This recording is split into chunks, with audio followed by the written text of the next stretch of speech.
धीर शहानं दाखल केलेला डिफॉल्ट जामीन अर्ज मुंबईच्या सत्र न्यायालयानं फेटाळला। पोलिसांनी अनिवार्य 60 दिवसांच्या कालावधीत आरोपपत्र सादर न केल्यानं जामीन देण्याची शहाच्या बचाव पक्षाचा युक्तिवाद होता। बदलापूरच्या शाळा चालकांचा अटकपूर्व जामीन अर्ज फेटाळला। संस्था चालकांच्या अडचणीत वाढ। आमदार अनिल परब यांना दापोलीतील साई रिसॉर्ट प्रकरणी दिलासा। 2016-17 आणि 2019-20 मूल्यांकन वर्षासाठी प्राप्तिकर विभागानं बजावलेल्या नोटिशी उच्च न्यायालयाकडून रद्द।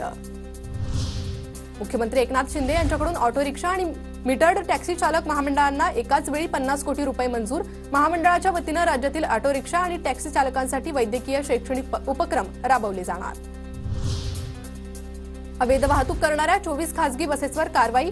कोकणात बस चालकांना 2,40,000 लाखांचा दंड वसूल। मुंबईतील विविध ठिकाणी भरारी पथकांची कारवाई। कोकणात केलेल्या प्रवाशांच्या परतीच्या प्रवासासाठी मडगाव पनवेल विशेष रेल्वे गाड्या। पनवेल ते मडगाव दरम्यान अतिरिक्त 2 गणेशोत्सव विशेष रेल्वे गाड्या चालवणार। ईद मिलादच्या मिरवणुकीत डीजे लेझर दिव्यांची वापरावर बंदीची मागणी। जनहित याचिकेवर तातडीनं सुनावणी घेण्यास मुंबई उच्च न्यायालयाचा नकार। पुण्यात आलेल्या पुरातील नुकसानीच्या पंचनाम्यातील चुकांमुळे पूरग्रस्त मदतीपासून वंचितच। डेटा फीडिंगचं काम पुन्हा सुरू।